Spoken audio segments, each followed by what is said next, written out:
Seruput kopi dulu, Lur. Ini yang lagi panas nih di Asia Tenggara.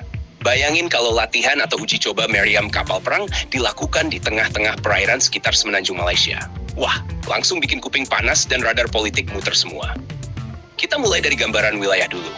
Malaysia itu punya posisi strategis banget. Diapit dua jalur laut super penting, Selat Malaka dan Laut Cina Selatan. Selat Malaka itu salah satu choke point tersibuk di dunia. Siapapun yang gerak militer di sekitar situ, pasti langsung jadi perhatian banyak negara. Kalau ada uji coba meriam kapal perang di sekitar wilayah itu, dampaknya bukan cuma militer, tapi juga geopolitik. Kenapa? Karena kawasan itu bukan cuma laut biasa. Di situ ada kepentingan Malaysia, Singapura, Indonesia, bahkan negara besar seperti Amerika dan Tiongkok yang rutin patroli di Laut Cina Selatan. Sekarang kita bahas teknisnya dulu. Uji coba meriam kapal perang itu bukan sekadar tembak-tembakan biasa. Biasanya melibatkan meriam kaliber 76 mm atau 127 mm untuk kapal fregat dan korvet. Kalau kita lihat kapal seperti kelas Maharaja Lela milik Malaysia atau kapal jenis PPA seperti Keri Brawijaya, meriam utamanya bisa menjangkau puluhan kilometer tergantung amunisi yang dipakai. Kalau latihan dilakukan di laut lepas yang masih masuk zona ekonomi eksklusif suatu negara, itu sah selama sesuai hukum laut internasional. Tapi kalau terlalu dekat dengan jalur pelayaran sipil atau wilayah sensitif, bisa dianggap provokatif. Nah, sekarang bayangin skenarionya. Misalnya ada kapal perang asing melakukan live firing exercise tidak jauh dari perairan Malaysia. Secara militer itu pesan keras. Artinya mereka menunjukkan kemampuan tembak, kesiapan tempur, dan kepercayaan diri. Secara politik, itu bisa ditafsirkan sebagai pressure. Malaysia sendiri bukan negara kecil dalam hal militer laut. Mereka punya kapal patroli, fregat, kapal selam kelas Skorpen, dan sistem pertahanan pantai. Kalau ada aktivitas militer mencurigakan di tengah-tengah wilayah mereka, responsnya pasti tidak diam. Minimal shadowing, pengawalan jarak jauh, sampai diplomasi protes. Kita juga harus lihat faktor Indonesia.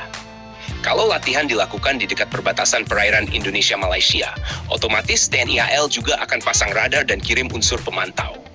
Apalagi wilayah seperti Natuna sudah sering jadi titik panas.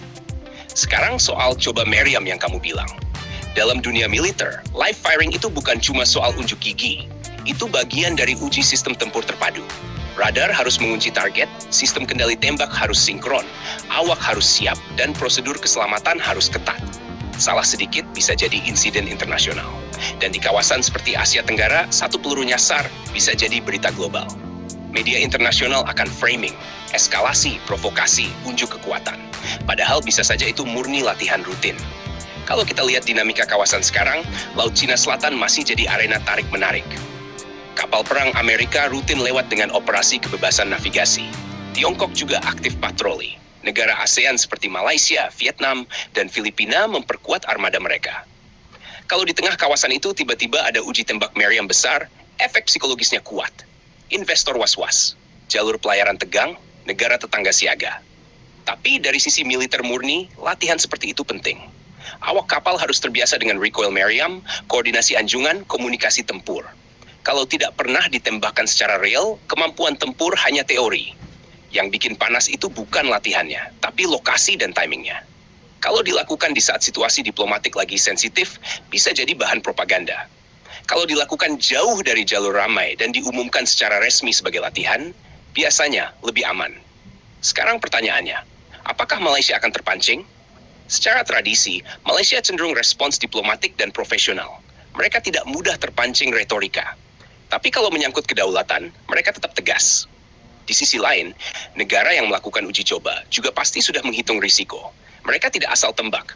Semua ada notifikasi maritim, peringatan navigasi, dan koordinasi internasional. Jadi panasnya itu lebih ke persepsi publik dan media. Secara militer, latihan meriam itu hal biasa. Tapi di kawasan strategis seperti sekitar Malaysia, setiap dentuman bisa terdengar sampai ke meja rapat Kementerian Luar Negeri. Intinya, LUR, Asia Tenggara itu sekarang bukan kawasan yang bisa dianggap sepi. Setiap kapal perang yang gerak, setiap radar yang aktif, setiap meriam yang meletus, semuanya dihitung. Bukan cuma soal kekuatan, tapi juga soal pesan. Kalau menurut kamu, latihan meriam di kawasan sensitif itu wajar sebagai bagian dari kesiapan tempur atau sudah masuk kategori unjuk kekuatan berlebihan? Tulis pendapatmu di kolom komentar. Dan seperti biasa, Lure. Jangan lupa subscribe, like, dan komen tuh sambil ngopi.